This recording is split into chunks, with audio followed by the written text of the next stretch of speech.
What's up, ladies and gentlemen? Welcome back to the Big Fight Field channel, where we speak the truth, we're honest, and we give our takes on professional wrestling. It is Monday night, February 10th, 2025. This is your Monday Night Raw review. We are going to power through the show. I'm not feeling great. It is that time of year where I feel like people are starting to get sick. Hopefully that's not me. I'm not feeling horrible, but I'm not feeling 100% either. I'm at about 80%, which means that I'm going to give it my all for this review tonight. And this Raw show was excellent. I thought this was an excellent Raw show tonight. I literally enjoyed everything on the show. We have our first match official for WrestleMania. We had great matches. We had some good segments to set up matches for next week. And I thought it was good, man. Not one part in this show do I feel like that I'm watching and I'm like, oh boy, oh boy, I'm gonna be ranting about this or whatever. But I honestly thought that it was an enjoyable show. I thought it was an excellent show. I enjoyed everything. I didn't feel stupid watching anything like I did on SmackDown on Friday night, or if I do on Dynamite or NXT a couple times. I felt I really enjoyed it. Really enjoy the show. So we'll get into everything. We have chamber qualifying matches and all that good stuff here on the channel tonight. So I thank you all for joining me here tonight. We're on fire here on the Big Fight Field channel. Absolute fire. You guys are coming in watching these podcast reviews every single week. We're getting subscribers. Okay, we are 15 subs away from 600 subscribers. I think we can get there very, very soon here on the Big Fight Field channel. And we got quite the week here on the channel. So we got Raw here tonight, obviously. We're going to have AEW on Wednesday. We're going to have SmackDown on Friday.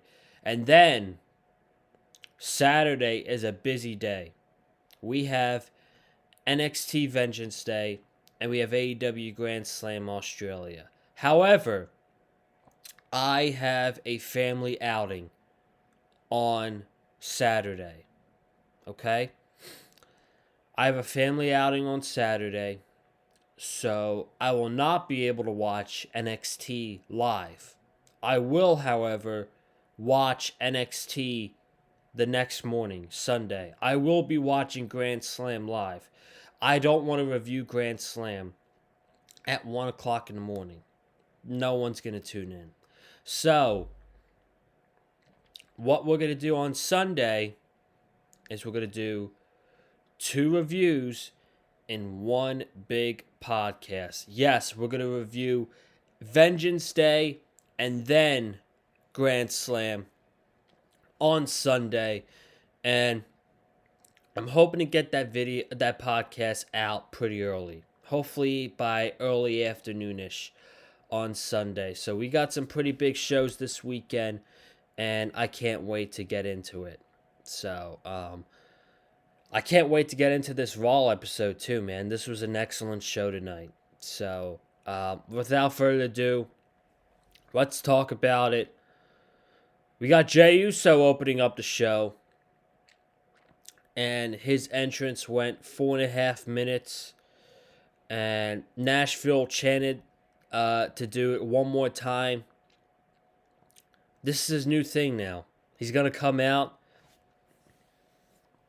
He's got the best entrance in wrestling. The crowd's going to chant one more time, and he's going to give it to him. However, he extended it a little bit. He celebrated on the commentary desk.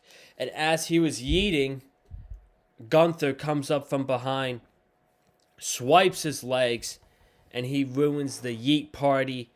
They brawl all over the place. Gunther gave him multiple chops in this segment, ripped off his yeet shirt, and gave him 2 power bombs before security can escort him out of the ring. And Jay grabs the microphone, and Gunther's like, I gave you a warning. And Jay's like, it probably might not be the best idea, but me and you at Wrestlemania. And the crowd erupted.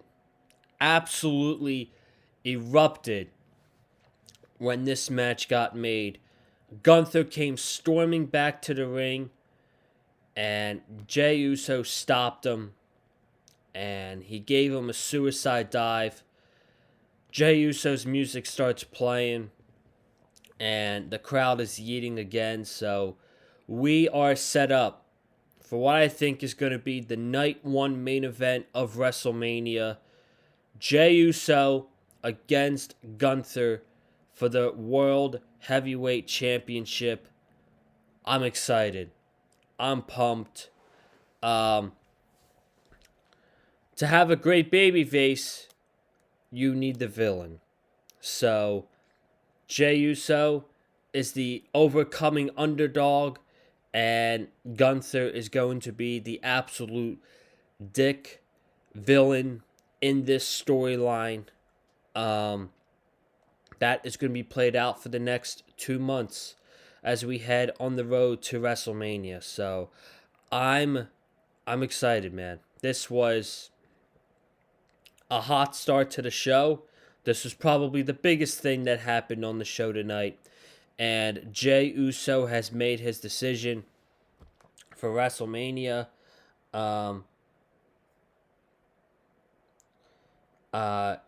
He made his decision for WrestleMania, and he's picking Gunther to be his opponent. So we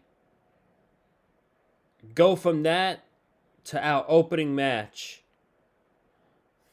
which was Io Sky and Dakota Kai against Liv Morgan and Raquel Rodriguez. And on a card where you had Rey Mysterio versus Logan Paul, you had Bayley wrestling, this was the match of the night. This match was so fun to watch.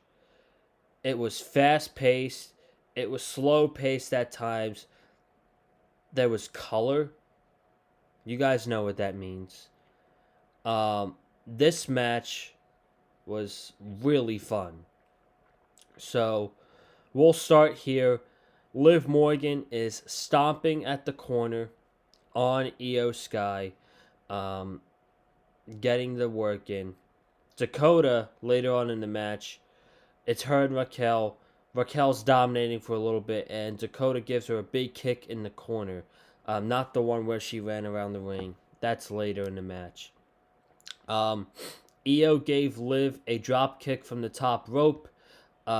She then got the crowd excited, and then gave her the double knees into the corner, and Liv Morgan kicked out at 2.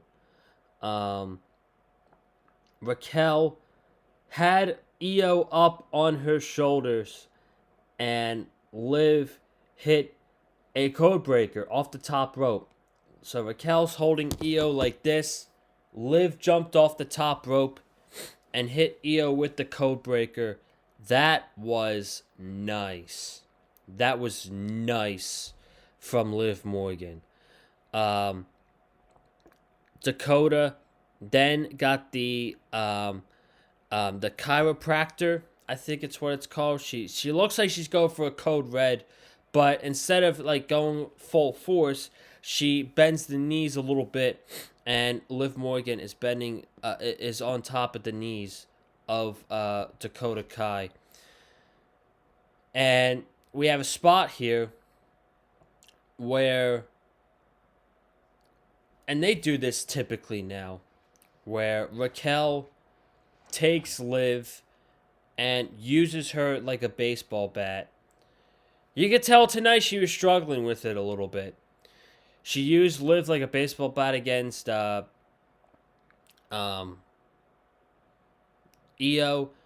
and then she used it against Dakota, and I don't know what caught her face. I don't know if it was Dakota's knee brace, but Liv started shedding some color, and she was bleeding a lot on the side of her face, which is totally fine. It's totally fine. So it was nice to have some color in this match. So everybody's getting their big moves in. Liv Morgan hits the Oblivion on Dakota. That's when I thought the match was over. Io comes running in with the double knees to Liv Morgan to break up the pin. Raquel has Dakota up on a powerbomb. Dakota reverses it to her Hurricane Rana, runs around the ring, boots Raquel in the face. Liv takes out Dakota with a code breaker.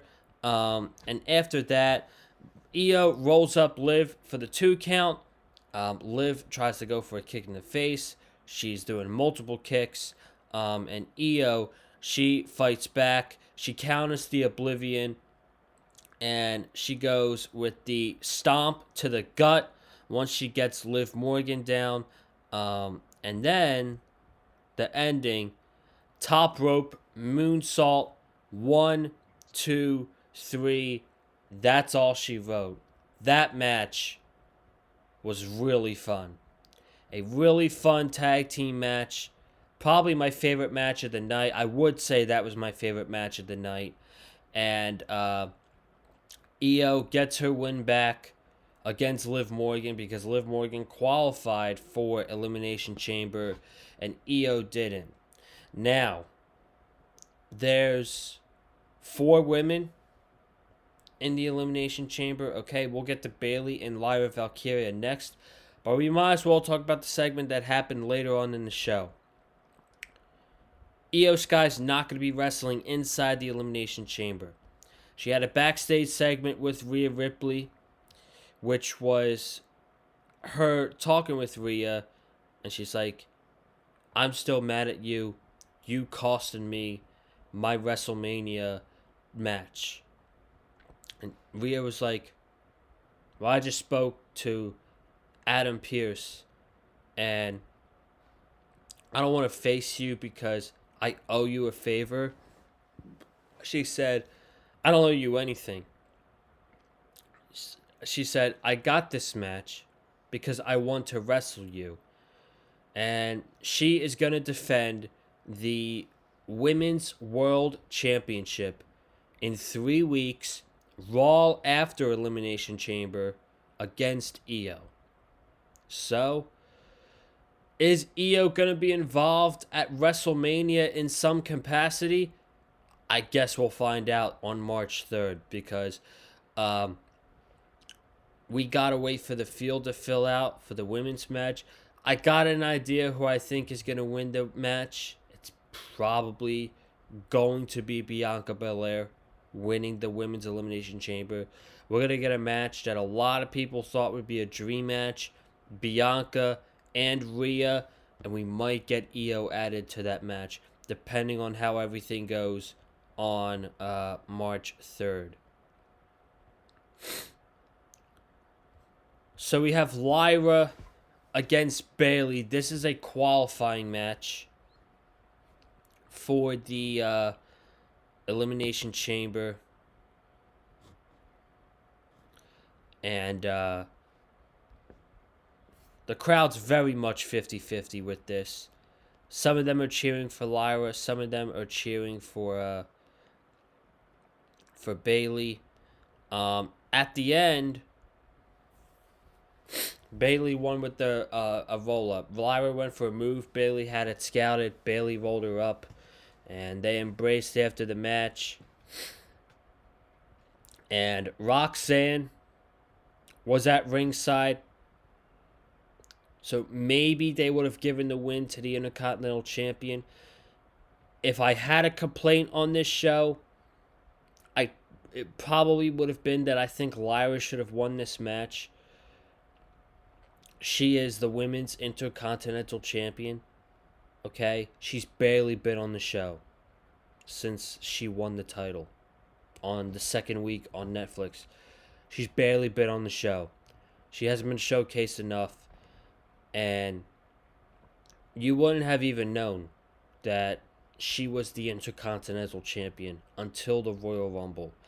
And I think a big win over Bayley, getting her in the Elimination Chamber, I wouldn't say would establish her reign, but would be like, okay, that's a huge win for Lyra. That's something that she really needed. She didn't get it tonight. But, I mean, Bayley in the chamber, it's a big name in the Elimination Chamber. And I'm pretty sure her and Roxanne Perez are going to be inside that Elimination Chamber on March 1st. So, we have AJ Styles. AJ Styles comes out to the ring next. He's cutting a promo saying that I'm back. He said, the last time I was in Nashville, I was very excited. I was wrestling a young wrestler who was hungry. And it could be a change that I needed on SmackDown.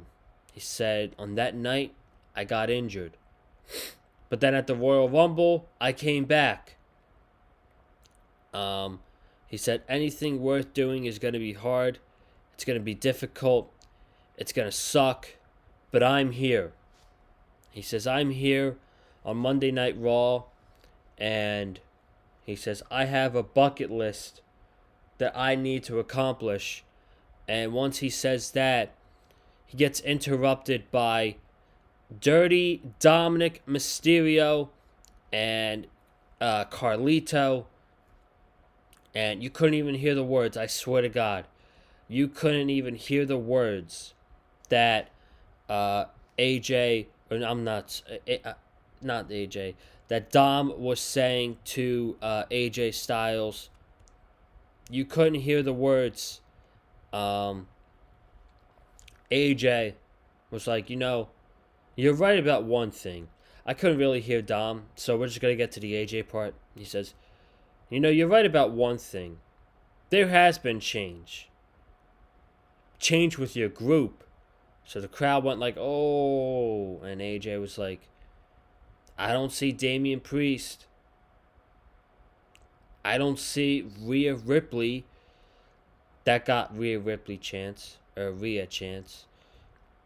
He says, and Finn Balor just doesn't have any interest coming out here.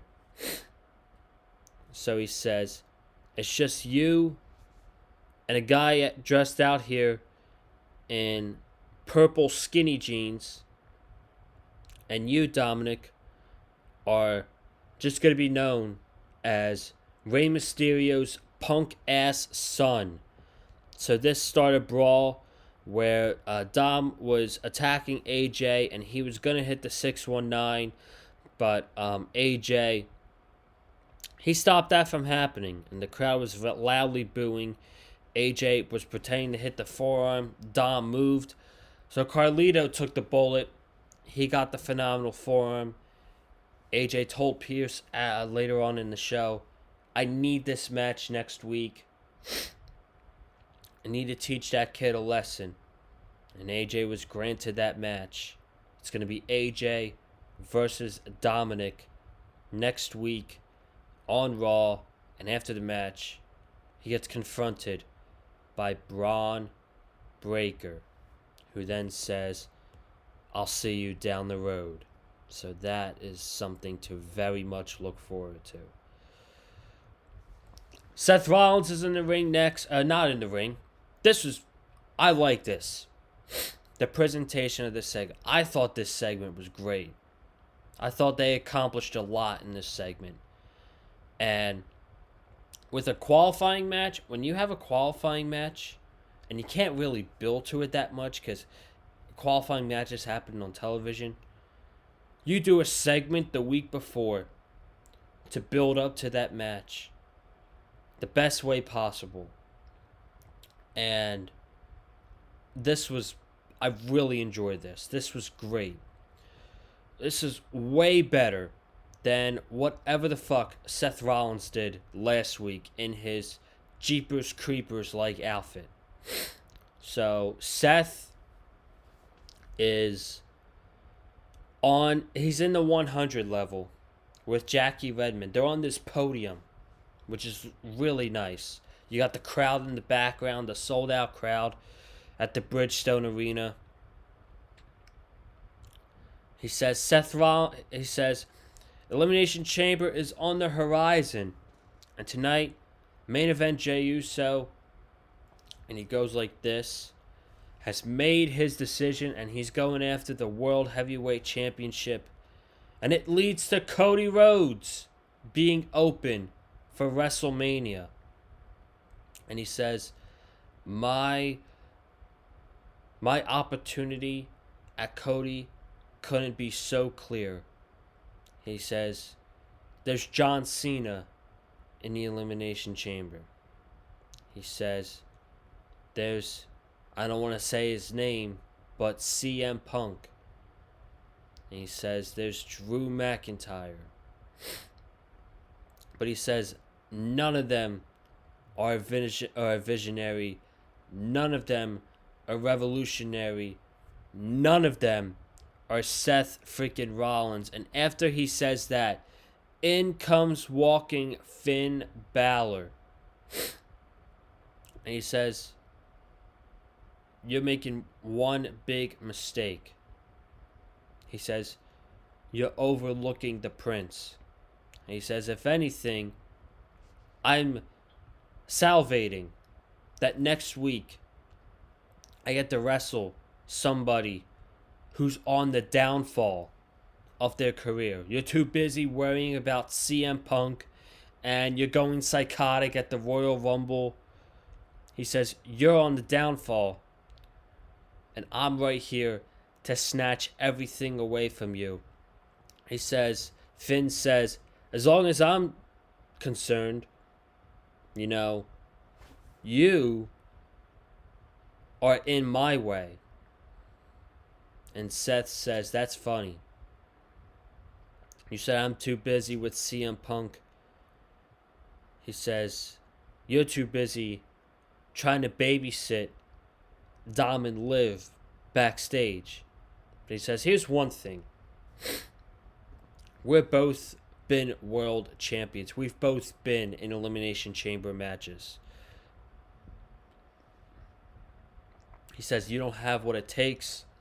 He says, you, Finn Balor, are in my way of WrestleMania. And next week, I'm going to stomp your head into the ground and punch my ticket to the Elimination Chamber.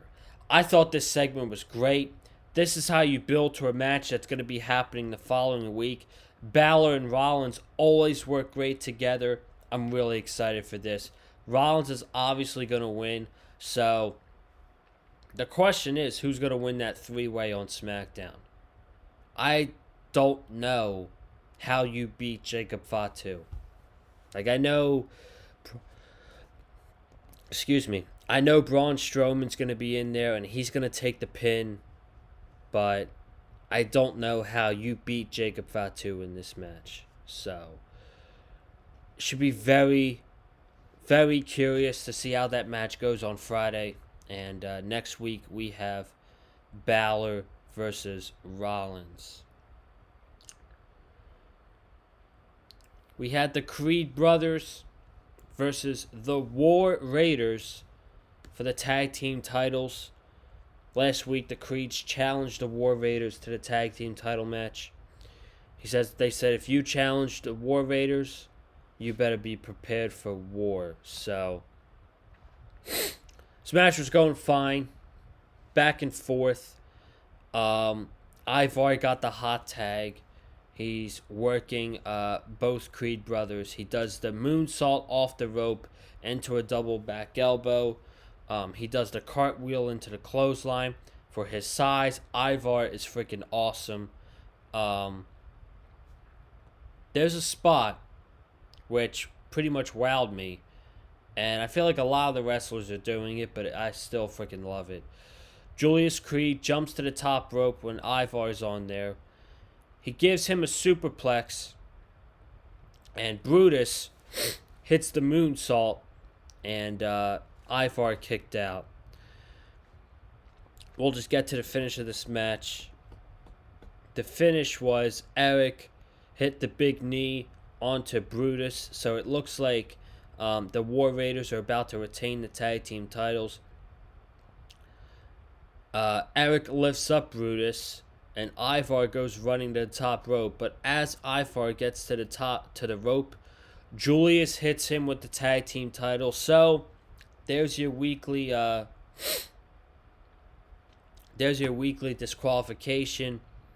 They beat up the War Raiders, and they hold up the tag team titles at the end of the match. So I don't know. If you're going to have the Creeds challenge for the tag team titles, you probably should have had them beat a tag team on this show. I mean, there's LWO, I guess, but I don't know. I wouldn't have rushed to this match tonight. I would have had the Creeds beat another tag team to build them up for a match with the War Raiders, but I don't know. I feel like it's not too big of a problem to complain about because you think of the tag team division on Raw. JD McDonough's hurt, so the Judgment Day's out. The New Day are heels, so the Creeds can't beat them. Rey Mysterio was wrestling tonight, so it can't be him and Dragon Lee. But, I mean, I don't know. It drags out the feud a little bit longer until Chad Gable gets back. I will say this about Chad Gable. Last week he said that he was leaving to go learn about the dark arts of Lucha Libre. And I believe that sorry, I'm just going through my notes here. I believe that Malachi Black's wrestling school is called Dark Arts of something. It's not the Dark Arts of Lucha Libre, but it's something related to Dark Arts. And that could be their way to reintroduce Aleister Black back into WWE. He's a free agent now. Apparently he's gone from AEW. So that could be the way they get Aleister Black back on TV, is that Chad Gable has been learning the dark arts of Lucha Libre from Aleister Black. That's just a prediction. I don't know if that's actually true or not, but we get CM Punk in the ring. He talks about the Elimination Chamber. He runs down the guys he's going to be in the ring with. He says, this man doesn't even deserve for me to utter his name, but Seth Rollins is wrestling in the qualifier next week. He talks about John Cena. He talks about Drew McIntyre, that he ran over the SmackDown because I busted him up so bad that he never wanted to come eye to eye with me ever again. He said Drew avoided him at the Royal Rumble, but he can't avoid him at the Elimination Chamber. And as he was going to his next line, the whole time, by the way, he's mostly pointing at WrestleMania. So he's cutting his promo. He really dials in about how WrestleMania 41 is going to be all about CM Punk. And it's going to be CM Punk's year in Vegas. And he gets interrupted by Logan Paul, who comes out to some shitty new theme music. Ugh, it's so bad. It's so bad. I don't know who made it. If it's Death Rebel, I think their name is. The old theme's got to come back. This one's bad. So, Logan comes out. He says, "You talk like I'm a mockery." He says, "You're talking with Kevin Owens on how, I am a mockery." He says, I didn't lose to Logan Paul, and then 24 hours later, I dumped your ass over the top rope and eliminated you from the Royal Rumble. And Punk simply said, "Yeah, at the Royal Rumble, you had my number. And at the Elimination Chamber, I will have your number back. But tonight, the only number that you need to be worrying about is 619. You can't worry about Toronto. You can't worry about the Elimination Chamber. Right now, you got to wrestle a Hall of Fame legend, Rey Mysterio." So, now we get to the main event. The main event of this show. Rey Mysterio and Logan Paul in a qualifying match. They worked their ass off. This match was really good. You cannot deny that Logan Paul is not a good professional wrestler. You cannot. You have to. I said it the wrong way, but you cannot deny how good of a wrestler Logan Paul is. He is a great professional wrestler. So we'll pick it up from here.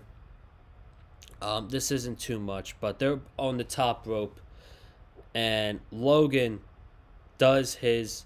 He's on the second rope, and he's got Rey up like he's doing the world's strongest slam. But he does it back. But he does a moonsault slam to the inside of the ring on Rey Mysterio. Looked very crisp. Looked very beautiful. Logan looks like he's going to powerbomb Rey on the outside, but he counters it into a Hurricane Rana. So Logan is pretty much rattled from it. And we get back in the ring. And Rey Rey slides to the outside and does the splash onto Logan. He then goes for the Code Red. He connects that. And after that, he's dialing it up. He's going for that 619. But after that, Logan had it scouted. Logan gave Rey a boot in the face. He gave him that big right hand punch. And he's got this new finisher where I don't know what name Pat McAfee named it, but I gotta go find it because it was fucking awesome, man.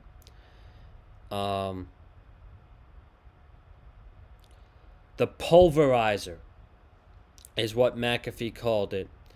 He had him on his shoulder like he was gonna hit like he was gonna hit the angle slam, but come on, like he was gonna hit the angle slam, but he lifts him up.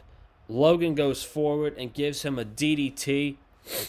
It looked so fucking awesome. This match was really good. They worked their ass off in the end. I don't know what it is, but it's kind of like when we get to the main event, it's like, I just want the show to be over. That's all I want. But they pulled me back in at the end. This match was really good. Logan's going to Elimination Chamber. And right now, your Elimination Chamber field is John Cena, CM Punk, Drew McIntyre, and Logan Paul. Really good stuff, man. So, that's your Raw review. And for next week's Raw, we have Finn Balor versus Seth Rollins in the last Chamber qualifying match. Dominic Mysterio versus AJ Styles. Pete Dunne versus Penta, and Roxanne Perez versus Raquel Rodriguez in the last women's qualifying match. So that actually looks like a great lineup. So I'm excited. I'm going to get out of here. I'm out. Thank you guys so much for tuning in. Be sure to subscribe to the Big Fight Fuel channel if you haven't already, okay? Comment down below your thoughts on tonight's episode of Raw. I very much enjoyed it. I thought it was an excellent show. I enjoyed everything, literally, tonight. So it was an easy watch. Hit the like button if you like what you heard from me. And that's all I got tonight, guys. I will see you on Wednesday for AEW Dynamite. Hopefully I'm not spoiled by then because the show is being taped tomorrow. So we'll see. And hopefully all the technical difficulties go well. And we don't have any issues on Skype with Cameron Johnson. I'm out. I'll see you Wednesday. Have a good night. Stay safe. And as always, stay classy and love wrestling. Peace.